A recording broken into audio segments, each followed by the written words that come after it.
Bismillahirrahmanirrahim. Assalamualaikum warahmatullahi wabarakatuh.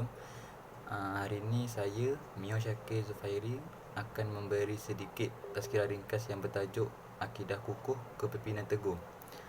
Akidah ini dari segi istilahnya bermaksud kepercayaan dan keyakinan yang kuat terhadap rukun iman dan perkara-perkara yang gaib. Terdapat dua ciri akidah, iaitu akidah yang benar dan akidah yang palsu. Akidah yang benar ialah kepercayaan terhadap kewujudan dan keesaan kekuasaan Allah Subhanahu wa taala, manakala akidah yang salah pula ialah menafikan keesaan dan kekuasaan Allah Subhanahu wa taala.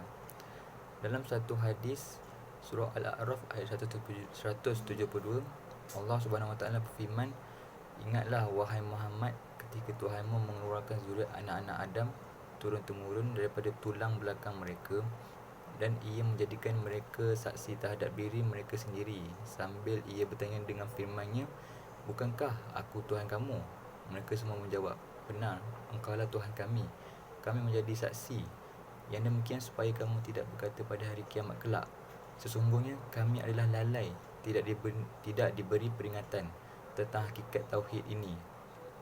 Apabila membaca firman itu, barangkali ada yang bertanya, betulkah kita pernah berdialog dengan Allah Subhanahu Wa Taala di dalam ruh? Namun mereka kata tidak ingat langsung. Adakah otak kita mampu mengingati semua detik itu? Tidak, bukan? Namun kenapa kita masih percaya? Itu disebabkan terdapat bukti saintifik yang sangat jelas. Begitu juga bukti kesahihan wahyu. Ia sangat jelas untuk kita percaya. Daripada persoalan yang asas diutarakan itu, terbukti otak kita hebat tetapi terbatas. Otak kita memerlukan suluhan akidah daripada sumber wahyu. Kita sekarang berada di fasa ujian atau peperiksaan di dalam dunia. Sebelum masuk ke alam ini dan diuji, Allah Subhanahu Wa Taala membekalkan jawapan dalam wahyunya secara fitrah, logik akal, bisikan ilham yang baik dan sebagainya. Jawapan itu akan ditunjukkan semula kepada kita di akhirat selepas tamat ujian di dunia ini. Di dunia, kita diuji bagaimana kita memberdayakan akidah supaya ia benar-benar berfungsi untuk memandukan kehidupan. Dengan akidah, kita meyakini Allah itu wujud. Dengan akidah juga, kepribadian kita mengikuti perilaku yang wajar kerana dipandu perintah dan keizinan Allah Subhanahu Wa Taala. Hakikatnya, kepercayaan mengenai kewujudan Allah Subhanahu Wa Taala tertanam dalam jiwa seseorang secara fitrah.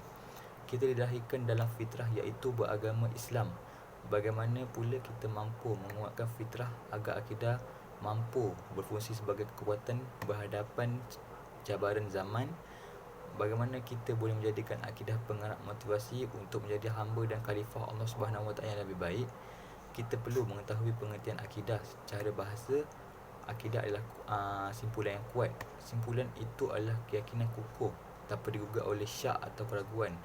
Menurut kitab Syarah Usul 20 Al-Imam Hasan Al-Banna yang berkait rukun faham di karang Ali Abdul Halim Mahmud mengatakan, Islam adalah akidah dan prinsip meliputi unsur-unsur utama seluruh fenomena kehidupan. Seorang Muslim wajib beriman dengannya dan meyakini kebenaran dan kesahihannya serta sanggup mati di jalannya.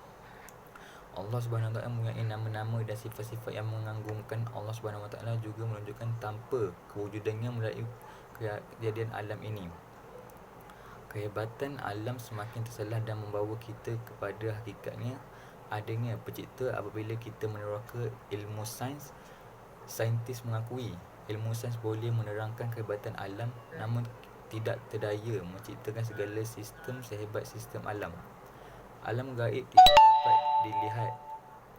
dapat dilihat. Ia terdiri daripada paksi kebaikan yang diwakili malaikat dan paksi kejahatan diwakili iblis dan tenteranya, iaitu jin dan syaitan. Kitab diturunkan untuk menjadi kayu ukur kebaikan atau kejahatan, halal atau haram, dan baik ataupun buruk. Mereka adalah insan pilihan Allah Subhanahu Wa Taala membawa risalah kebenaran ke sekalian alam. Dalam kitab hadis 40 yang disyarahkan oleh Mustafa Abdul Rahman, akidah adalah kepercayaan hati, mengakuan lidah dan amal dengan segala rukun atau perintahnya. Akidah yang berfungsi akan menerangi seluruh jiwa seseorang dalam iman Iman pula terasa manis sehingga seorang begitu mencintai dan mempertahankan imannya dalam akidah. Sekian, wabillahi taufiq wal hidayah. Wassalamualaikum warahmatullahi wabarakatuh.